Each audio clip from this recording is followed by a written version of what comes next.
Always tracking, always alerting. This is Next Weather.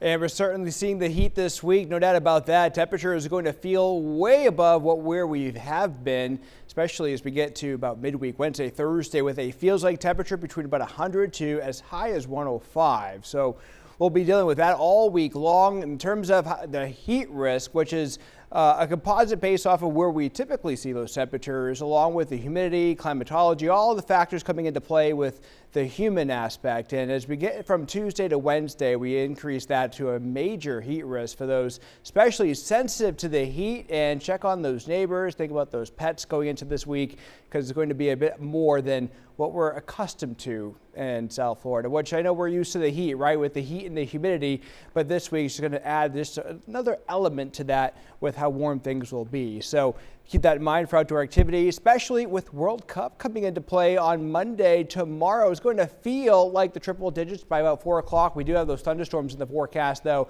That will bring in some relief as we move into tomorrow and really throughout each afternoon this week, although there's going to be a lot of downtime, a lot of dry time in the week ahead.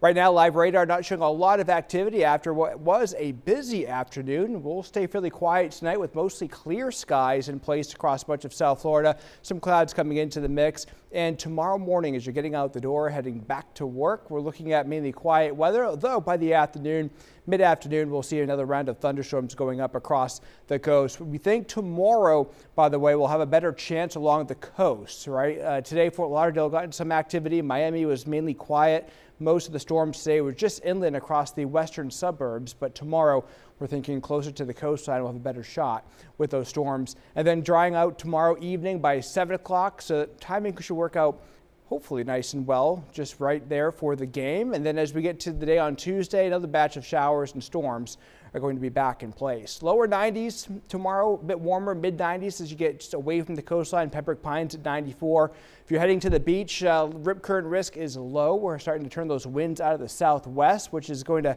help bring up the humidity in place. By the way, a quick check on the tropics. Low chance of development. We've been talking about this for a few days. Circulation as it moves back into the Gulf, now up to a 30% of becoming the first named storm of the season. Potential for some heavy rainfall and some flooding across parts of the northern Gulf Coast, something to monitor in the days ahead. For us, no threat here, just showers and storms each afternoon. The heat, the humidity sticking around as we get through the rest of this week. Wednesday, Thursday, Friday, a lot more downtime. And then for this weekend, holding on to similar pattern. By the way, next Sunday, the summer solstice, that's marking the first day of summer.